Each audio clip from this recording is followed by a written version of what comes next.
Astaghfirullahalazim. Astaghfirullahalazim. Astaghfirullahalazim. Uhayyikum bittahiyatil Islam. Tahiyatan thayyibatan mubarakatan min indillah. Assalamualaikum warahmatullahi wabarakatuh. Alhamdulillahil qail ba'da a'udzu billahi minasy syaithanir rajim. Wa dzakkir fa inna dzikra tanfa'ul mu'minin. Wa ma khalaqtul jinna wal insa illa liya'budun. Wa nusalli wa nusallim ala ar-rasulil mustafa al-qail man yuridillahu bihi khairan yufaqihu fid din. Salatu wa salaman daimaini mutalazimaini ila yaumiddin. Subhanaka la ilma lana illa ma 'allamtana innaka antal alimul hakim. Qala rabbi shrah li sadri wa yassir li amri wahlul 'uqdatam min lisani yafqahu qawli. Rabbi yassir wa la tu'assir. Rabbi tammim bil khair. Wala haula wala quwwata illa billahil aliyil azim. Amma ba'd. Yang dihormati pengurusi masjid Kampung Bukit Pasir Batu Pahat serta ahli jatan kuasa, Tuan Imam, Tuan Bilal, Tuan-tuan haji, Tuan-tuan hajah, hadirin hadirat muslimin muslimat yang dirahmati Allah Subhanahu wa taala. Alhamdulillah. Alhamdulillah, kita panjatkan kesyukuran kehadrat Allah Subhanahu wa taala dengan limpahan kurniaan nikmat yang seluas-luasnya Allah Taala kurniakan kepada kita. Diberikan untuk kita kesihatan yang baik. Dengan nikmat kesihatan inilah dapat kita mentakarukan diri kepada Allah Subhanahu wa taala, melaksanakan amal ibadah. Dan juga alhamdulillah Allah Ta'ala kurniakan untuk kita juga nikmat al-faragh, kesempatan masa untuk sama-sama kita bertamu di rumah Allah Subhanahu wa taala. Setelah mana kita dapat menyempurnakan solat fardu maghrib berjemaah. Dan setelah itu kita duduk seketika sementara nak menanti solat fardu isyak. Dengan sama-sama kita berniat i'tikaf. Nawaitu i'tikaf fi hadzal masjid lillahi ta'ala. Dan juga di samping kita beriktikaf dapat sama-sama kita menekuni akan ayat-ayat Allah Subhanahu wa taala dan hadis baginda Rasulullah sallallahu alaihi wasallam menerusi majlis ilmu yang sedang kita duduk pada hari ini. Baiklah, alhamdulillah. Pada awalnya bimbang juga. Saya takut orang tak ada kuliah ni kan. Al-maklumlah malam ni ada JDT Lawan Terengganu. Tengok-tengok perlawannya ni lepas isyak, maka sempat jugalah insya-Allah, sempat. Mana yang nak terbalik awal pun rasanya kena isyak juga Lepas isyak kita berhenti, insya-Allah sempat lagi lah. Jikalau pertandingan tu berlangsung jam 8 rasa tak ada insya-Allah. Baiklah, insya-Allah pada malam ini saya nak mengupas akan satu tajuk, iaitu tanda-tanda besar kiamat. Tanda-tanda besar kiamat yang sesungguhnya Allah Ta'ala kurniakan kepada orang-orang beriman satu bentuk manfaat dengan diadakan tanda-tanda sebelum berlakunya kiamat. Dalam hadis Nabi sebutkan ada 10 tanda. InsyaAllah kita akan memperbincangkan apakah 10 tanda sebelum berlakunya kiamat. Satu hadis yang dibawa oleh sahabat Nabi yang bernama Sayyidina Huzaifah Al-Yamani. seorang sahabat yang banyak membawa berkaitan tentang hadis-hadis akhir zaman. Arti kata lainlah, sahabat ini, Sayyidina Huzaifah ini, setiap kali kalau bertemu dengan Nabi, dia akan tanya kepada Nabi tentang kejahatan-kejahatan, tentang fitnah-fitnah di akhir zaman. Bukan berarti dia nak melakukan kejahatan ataupun zaman fitnah tersebut, tetapi untuk berlindung. Itu sebab kalau kita perlihatkan Sayyidina Huzaifah Al-Yamani ini, dia banyak membawa hadis berkaitan tentang peristiwa-peristiwa akhir zaman. Maka pada malam ini kita nak memperbincangkan satu hadis berkaitan tentang 10 tanda kiamat. 10 tanda sebelum berlakunya kiamat.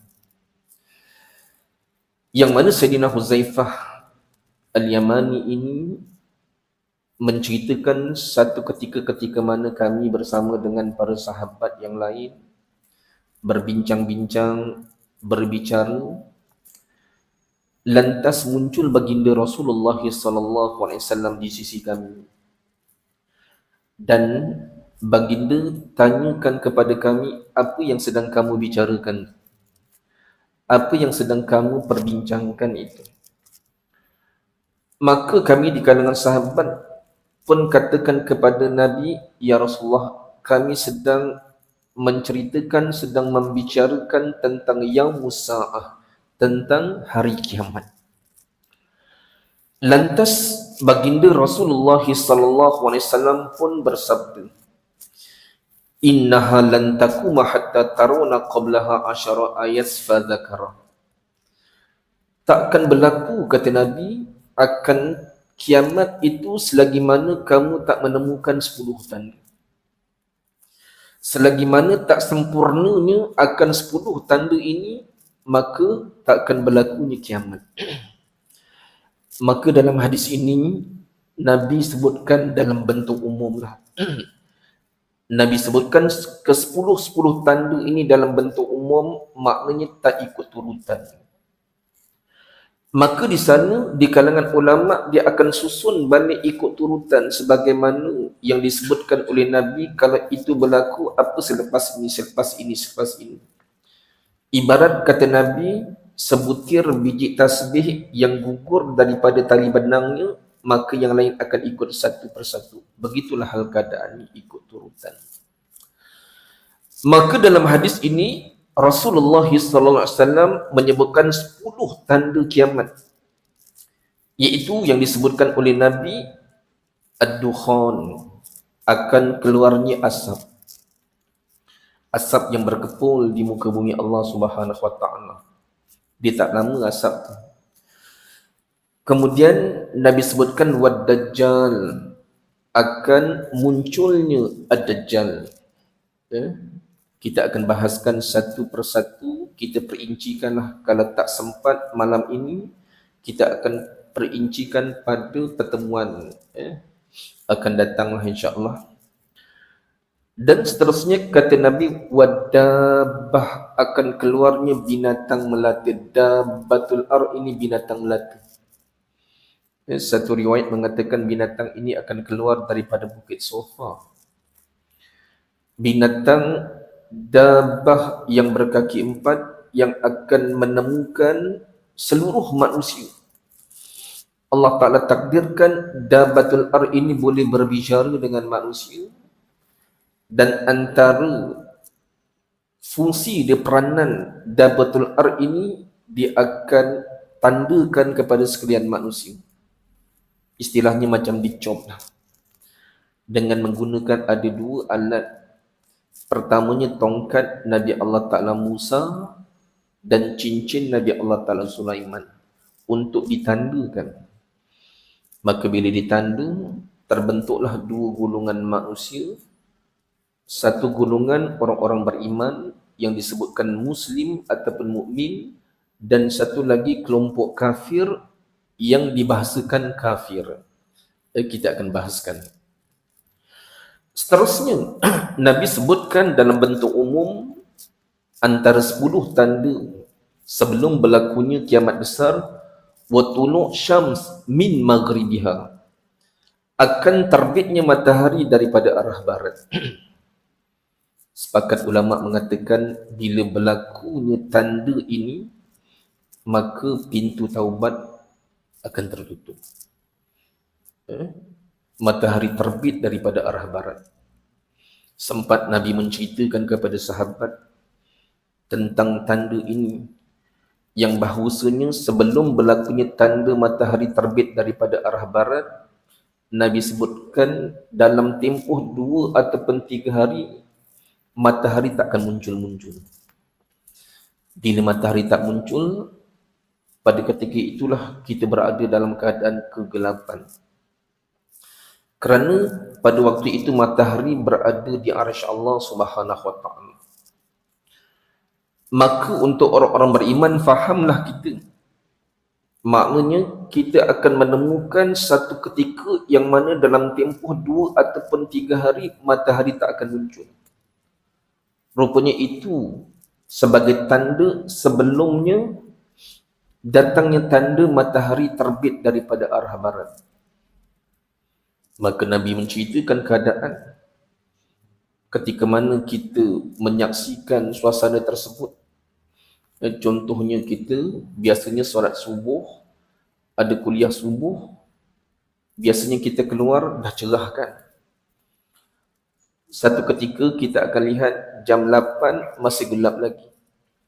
Masuk jam 9 pun masih gelap lagi. Awalnya kita menyangkakan mungkin hari nak hujan. Tetapi sampai ke waktu tengah hari pun masih gelap lagi. Maka kita di kalangan orang-orang beriman fahamlah, inilah satu tanda yang Allah Ta'ala datangkan sebelum matahari akan terbit daripada arah barat. Maka kita di kalangan orang-orang beriman akan menyampaikan pesanan ini, perhabaran ini kepada saudara mara kita, kaum kerabat kita, agar kita bersiap sedia, mempersiapkan keimanan kita yang sebaik mungkin. Pasal orang beriman akan tahu dalam tempoh 2 ataupun 3 hari lagi matahari akan terbit daripada arah barat. Ini satu bentuk keberuntungan. Namun berbeza dengan orang-orang yang tidak beriman. Bila mereka memperlihatkan matahari tak muncul, walaupun dah tengah hari masih gelap lagi, mereka beranggapan ini adalah fenomena alam. Biasa dia kata, fenomena alam.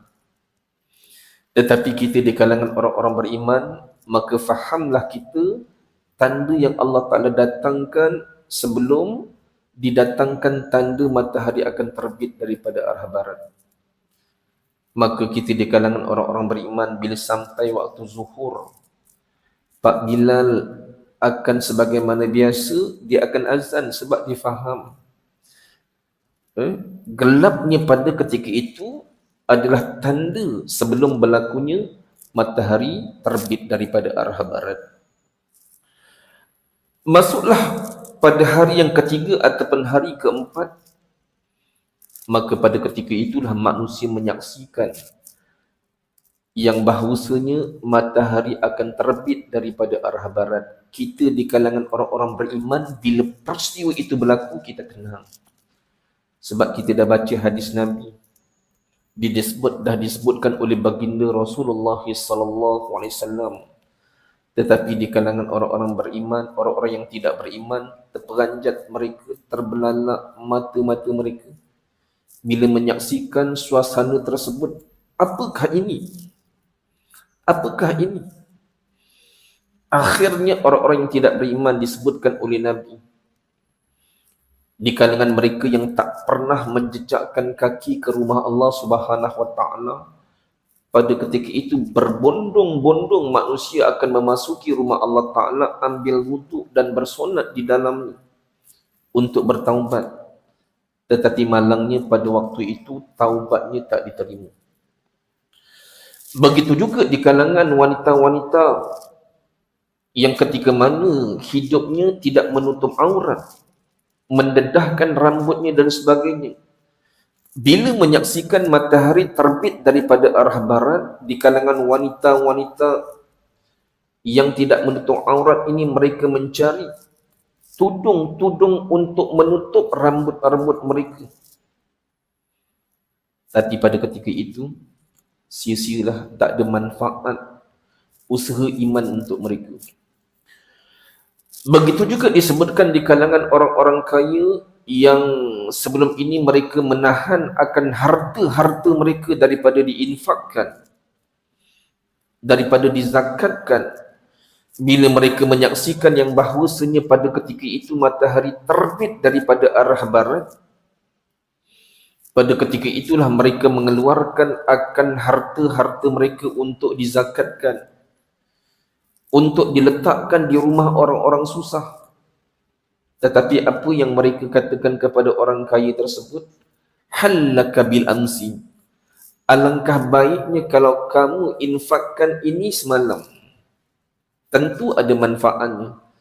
Tetapi apa yang kamu infakkan pada hari ini tak ada manfaat kerana matahari dah pun terbit daripada arah barat. Maka matahari akan naik sebagaimana biasa. Di sekejap je.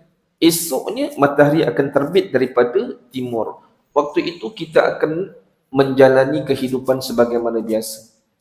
Itu. Seterusnya, Nabi sebutkan wa nuzul Isa ibn Maryam, akan turunnya Nabi Allah Ta'ala Isa ibn Maryam. Wa Ya'juj wa Ma'juj, akan keluarnya Ya'juj wa Ma'juj.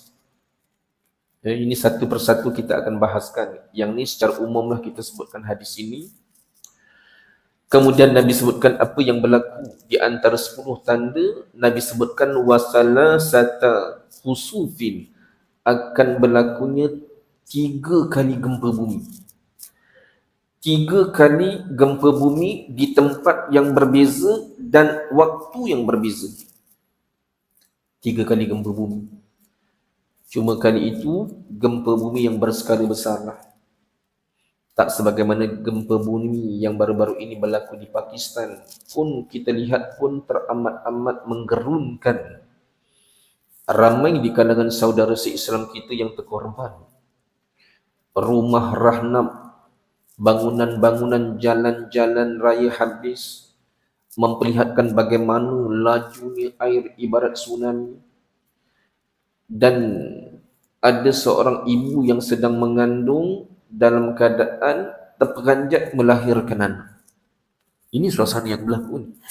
Kita teramat takut.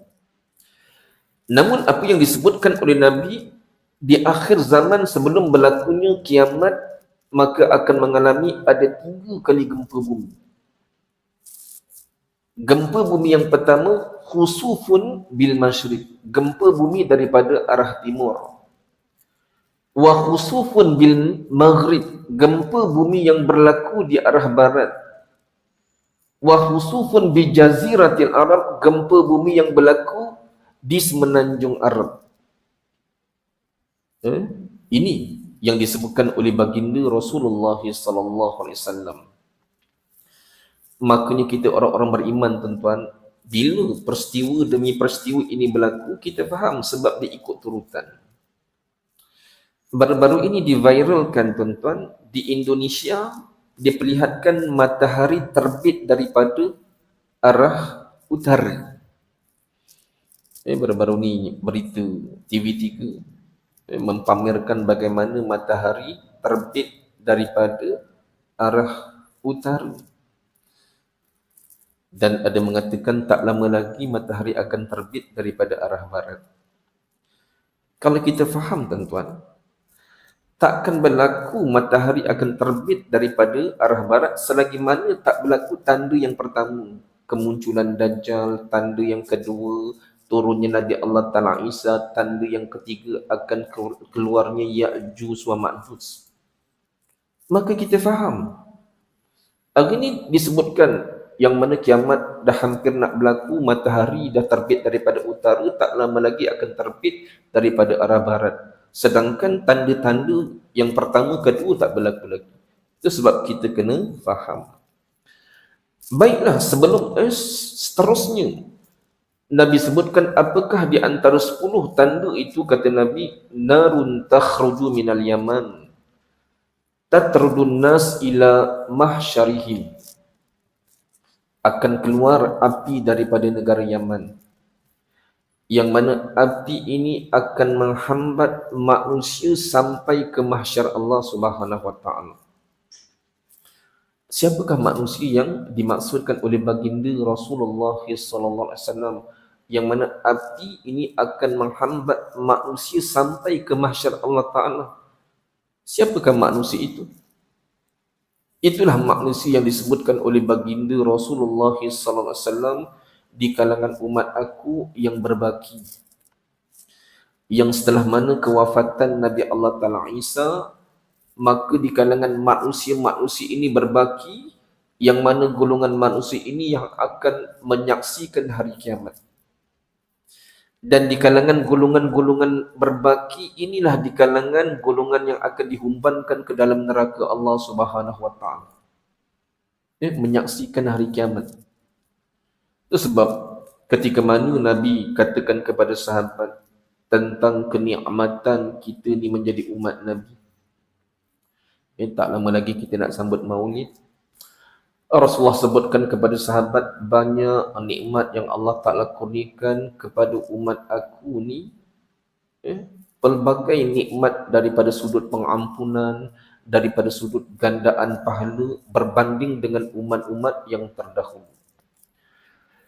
Namun di sebalik kenikmatan yang Allah Ta'ala kurniakan kepada umat aku ini, ada dua perkara buruk yang akan melanda ke atas umat aku, yang mana kedua perkara ini teramat-amat ditakuti oleh umat akhir zaman, umat yang terdahulu. Kalau boleh mereka dijauhkan daripada dua. Apakah dua perkara yang Nabi katakan merupakan berita buruk untuk umat aku, terutama di akhir zaman? Umat akulah yang akan menyaksikan hari kiamat. Yang kedua, umat akulah yang akan hidup ketika mana di zaman Dajjal. Ini dua berita buruk yang Nabi sebutkan. Baiklah, manusia yang akan dibakikan oleh Allah Subhanahu wa taala di kalangan manusia yang paling jahat di muka bumi Allah Taala, di kalangan orang-orang kafir, di kalangan golongan-golongan murtad. Mereka ini yang akan berbaki, yang melakukan kerosakan, mempamerkan kejahatan-kejahatan mereka. Antara yang digambarkan oleh baginda Rasulullah sallallahu alaihi wasallam di antara mereka ni merobohkan Kaabah. Mereka merobohkan Kaabah. Nabi digambarkan bagaimana watak mereka, sifat mereka, seorang lelaki yang berkulit hitam, dalam keadaan kakinya kecil, maknanya betisnya kurus kecil, kedinglah. Dalam keadaan tangannya pun bengkok kerana kurus, berkepala botak, dalam keadaan mereka membawa kapak-kapak untuk dipecahkan Kaabah, dihancurkan bongkah-bongkah Kaabah. Mereka menarik selimut Kaabah, memperlihatkan kejahatan manusia yang berbaki di akhir zaman. Namun kita di kalangan orang-orang beriman ditakdirkan oleh Allah Subhanahu wa taala kita akan dimatikan dengan kedatangan angin sejuk, yang mana angin sejuk ini akan menyelinap ke atas orang-orang beriman. Asbabnya mereka akan mati. Begitu juga di kalangan orang-orang Islam yang mempunyai iman sebesar zarah pun akan dimatikan oleh Allah Subhanahu wa taala. InsyaAllah, maka kita insyaAllah tak akan menyaksikan hari penghancurannya hari kiamat. Idza waqa'atil waqi'ah, iza zulzilatil ardu zilzalaha, al-qari'atu mal-qari'ah. Ini antara ayat-ayat Allah Subhanahu wa taala yang membicarakan tentang hari kiamat. Ini 10 tanda. Maka hadirin hadirat muslimin muslimat yang dirahmati Allah Subhanahu wa taala, 10 tanda yang disebutkan oleh baginda Rasulullah sallallahu alaihi wasallam, maka di kalangan ulama susun balik ikut urutan berdasarkan daripada hadis Nabi jugalah, kata-kata Nabi. Kalau itu berlaku, mana dulu. Maka di antara ulama yang menyusun 10 tanda tersebut antaranya Syekh Muhammad Ahmad Al-Mubayyad rahimahullah yang menyusun 10 tanda tersebut dengan meletakkan tanda yang pertama sekali adalah kemunculan Dajjal. Kemunculan Dajjal ni diletakkan tanda yang pertama, ambang tanda kiamat yang pertama adalah kemunculan Dajjal. Seterusnya Nabi sebutkan akan turunnya Nabi Allah Ta'ala Isa AS, tanda yang kedua. Tanda yang ketiga, khuruj Ya'juj wa Ma'juj, akan keluarnya Ya'juj wa Ma'juj. Kemudian setelah mana berlakunya 3 tanda ini, barulah ditambah dengan 3 tanda lagi yang berbentuk gempa bumi. Yang kita sebutkan gempa bumi bil masyriq, daripada arah timur. Yang keempat, tanda yang kelima, gempa bumi daripada arah barat. Dan tanda yang keenam, gempa bumi daripada semenanjung Arab. Dan 6 dah tanda. Selepas gempa bumi, masuk tanda ke-7, ke-8, ke-9 yang Nabi sebutkan. Bila ketiga-tiga tanda ini berlaku, dia ini dalam tempoh yang dekat, dia tak lama. Itu yang dikatakan ketiga-tiga tanda ini dinamakan 3 serangkai. Pasal bila dia berlaku, dia tempoh yang dekat, sama ada hari yang sama ataupun keesokan hari. Apakah ketiga-tiga tanda itu? Iaitu pertamanya keluarnya dukhan, keluarnya asap. Kemudian disusuli dengan keluarnya dabatul ar, binatang yang melata berkaki 4. Kemudian tanda yang ke-9 barulah disebutkan matahari terbit daripada arah barat. Dan tanda yang ke-10 iaitu narun takhruju minal yaman tatrudun nas ila mahsyarihim, yang mana api akan keluar daripada negara Yaman dan akan menghambat manusia-manusia yang berbaki di akhir zaman. Baiklah hadirin hadirat yang dirahmati Allah Subhanahu wa taala. Bagi saya minum sekejap.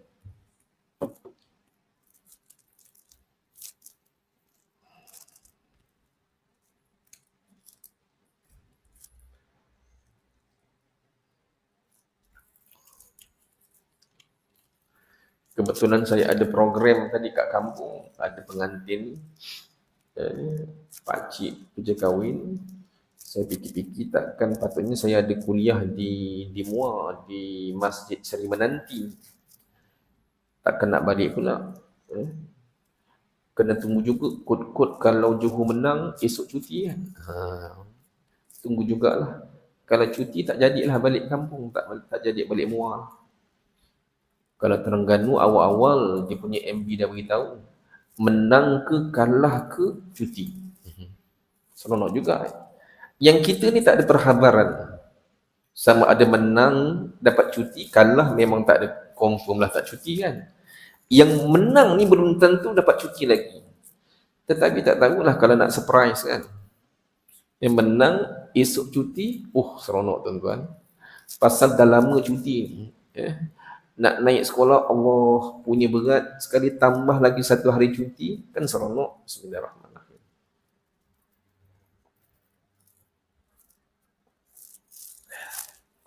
Hari ni banyak makan nasi minyak. Kering dah tekak dah. Asyik minum air batu je. Ini baru dapat minum air kosong. Baiklah hadirin hadirat muslimin muslimat yang dirahmati Allah Subhanahu wa taala. Kita dah sebutkan 10 tanda besar sebelum berlakunya kiamat. Maka disebutkan takkan berlaku 10 tanda ini selagi mana tidak menemukan penutup tanda kiamat kecil. Maknanya takkan keluarnya Dajjal selagi mana tidak berlakunya penutup tanda kiamat kecil.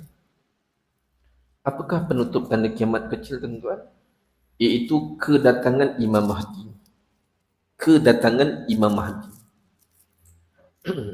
ataupun Imam Mahdi akan dibai'ah. Maka dikatakan takkan dibai'ah Imam Mahdi selagi mana tak berlaku tanda-tanda kecil yang peringkat kanan.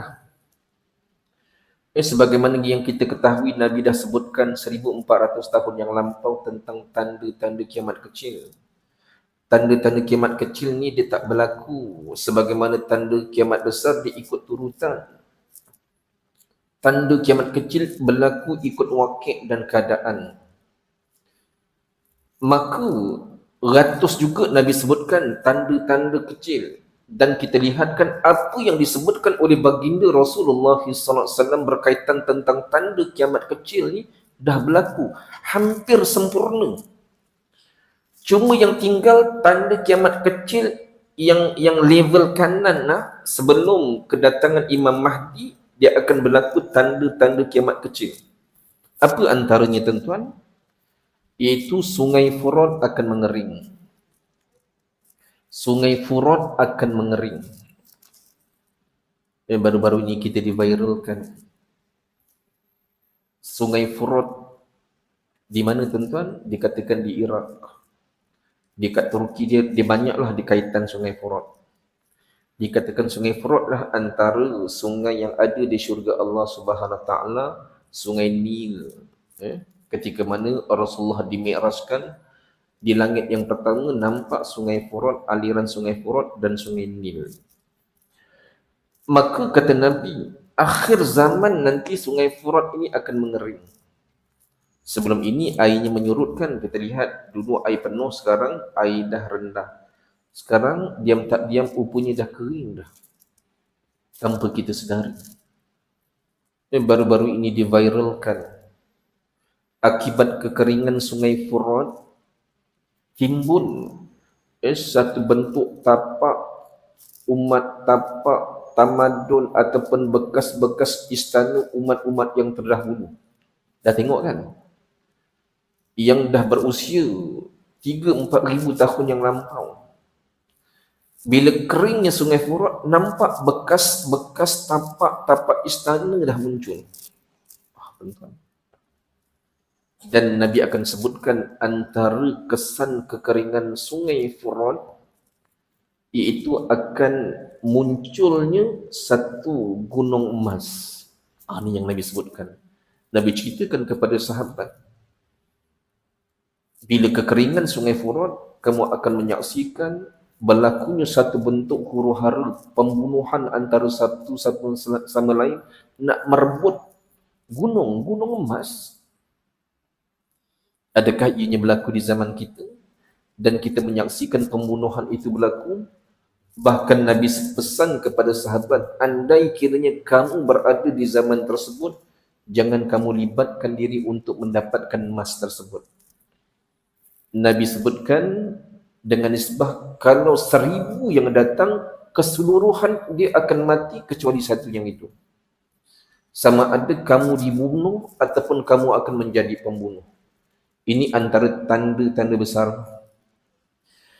Dan Nabi sebutkan juga sebelum berlakunya penutup tanda kiamat kecil, Nabi sebutkan ada berlaku 3 gelombang fitnah. Akan berlaku 3 gelombang fitnah. Apakah nama ketiga-tiga gelombang fitnah yang akan berlaku sebelum kedatangan Imam Mahdi? Yang pertamanya Nabi sebutkan fitnah yang dinamakan fitnah al-ahlas, fitnatul ahlas. Yang kedua Nabi sebutkan fitnatul sarra.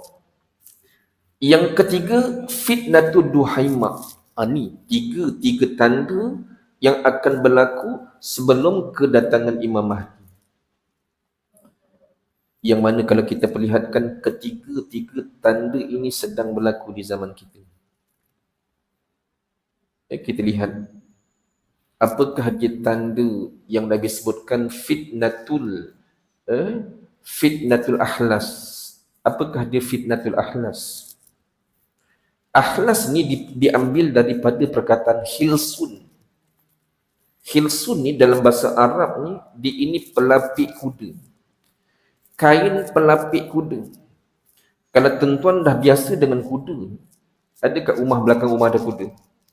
Rasa tak ada harapan, tak ada kuda. Kambing adalah.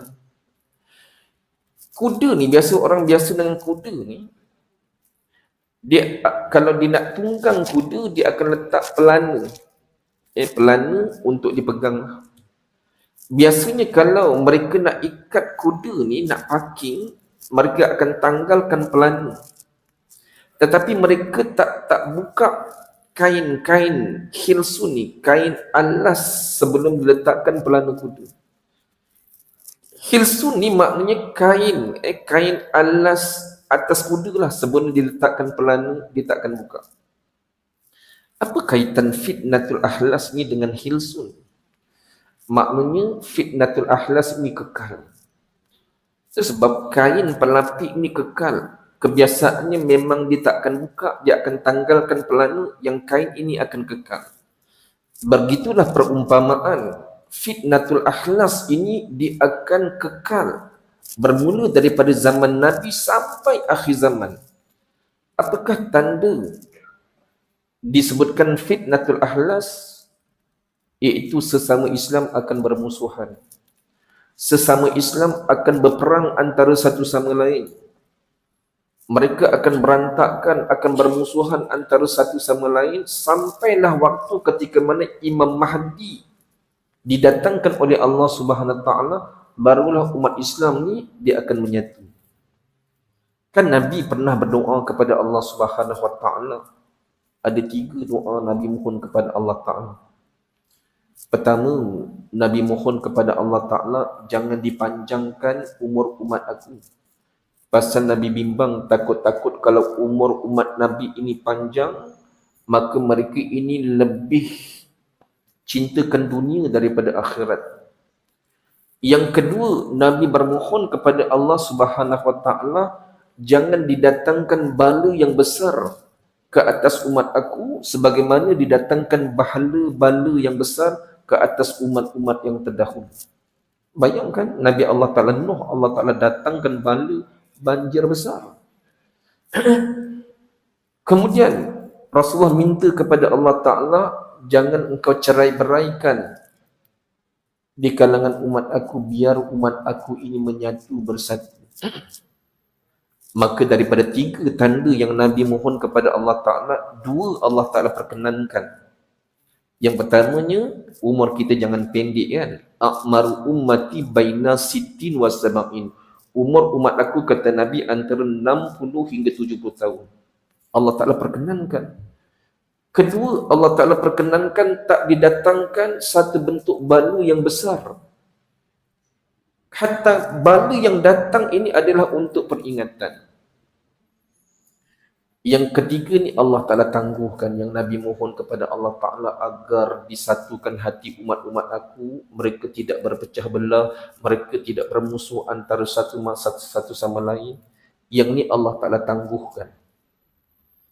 Bila kemuncaknya ditangguhkan, ketika mana kebangkitan Imam Mahdi, barulah umat Islam ni akan menyatu. Masa tu dah tak ada parti tu, parti A ke, parti B ke, parti C ke. Semua akan menyatu di bawah bendera pemimpin Imam Mahdi. Baiklah.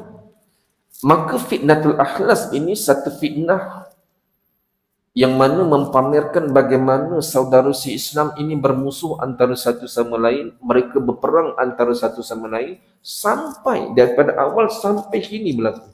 Ini fitnatul akhlas.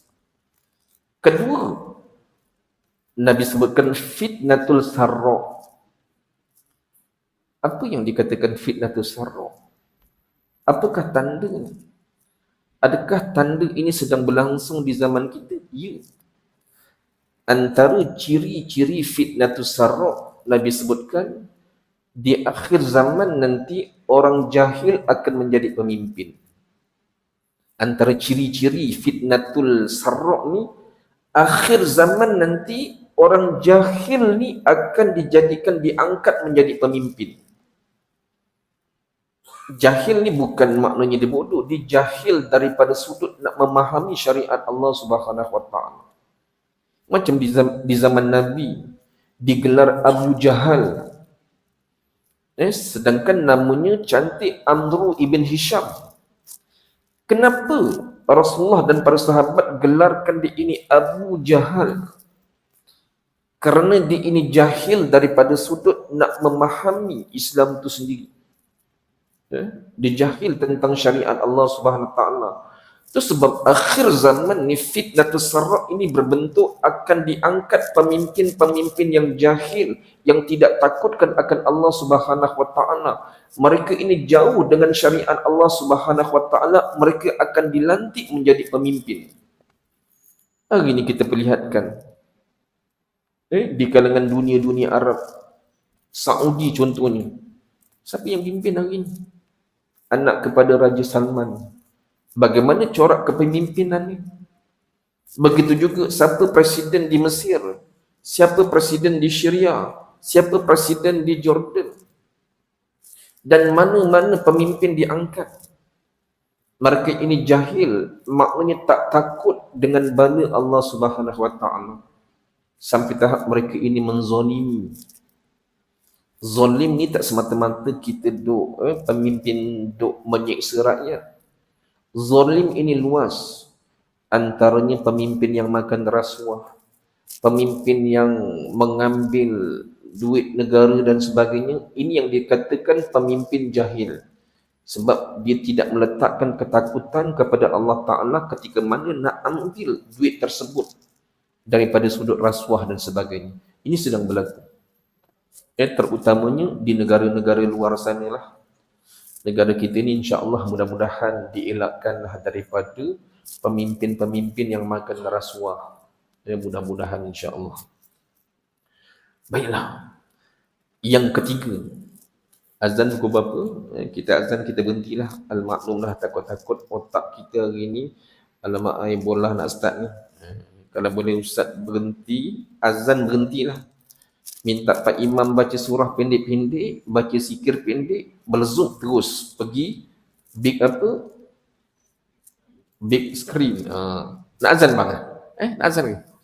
Seminit lagi. Okey. Iaitu yang ketiga, fitnah yang dikatakan fitnatud duhaima. Apakah fitnatud duhaima? Ini kemuncaklah. Kalau fitnah ini berlaku, maka Allah Ta'ala datangkan Imam Mahdi. Imam Mahdi akan dibaiat. Apakah fitnatud duhaima, tuan-tuan? Akan berlaku. Nabi sebutkan kistotain. Akan wujudnya ada dua kelompok manusia. Dua kelompok manusia. Satu kelompok orang beriman yang tak ada nifak, langsung tak ada sifat nifak. Yang satu lagi di kalangan orang-orang munafik yang tak ada iman di dalamnya. Mereka akan menyatu, orang-orang beriman akan menyatu. Itu yang kita sebutkan di kalangan orang-orang beriman pada ketika itu, mereka dia tagline-nya beriman. Dia tak ada taksub tentang parti tertentu, dia tag-nya beriman. Yang satu lagi munafik, dia akan bersatu. Yang itulah, kalau itu berlaku, maka turunlah Imam Mahdi. InsyaAllah hadirin hadirat yang dirahmati Allah Ta'ala, ada kesempatan lain kita akan ceritakan siapakah itu Imam Mahdi. Apakah tanda sebelum berlakunya kedatangan Imam Mahdi, kita akan bahaskan dalam perbahasan yang lebih terperinci lah insyaAllah. Mudah-mudahan kita diberkati Allah Subhanahu Wa Ta'ala. Wabillahi taufiq wal hidayah. Wassalamualaikum warahmatullahi wabarakatuh. Al-Fatihah. A'udzu billahi minasyaitonir rajim. Bismillahirrahmanirrahim. Alhamdulillahirabbil alamin. Arrahmanir rahim. Maliki yaumiddin. Iyyaka na'budu wa iyyaka nasta'in. Ihdinas siratal mustaqim. Siratal ladzina an'amta 'alaihim ghairil maghdubi 'alaihim waladdallin. Amin. Bismillahirrahmanirrahim. Alhamdulillahirabbil alamin. Wassalatu wassalamu ala asyrafil anbiya'i wal mursalin sayyidina Muhammadin wa ala alihi wa sahbihi ajma'in. Allahumma nawwir bi kitabika basarina wa ashrah bihi sadrina wasta'min bihi badanina wa atlik bihi lisanina وقوي به جناننا وأسرع به فهمنا وقوي به عزمنا بحولك وقوتك فإنه لا حول ولا قوة إلا بالله. وصلى الله على سيدنا محمد وعلى آله وصحبه وسلم والحمد لله رب العالمين. تقبل الله منكم.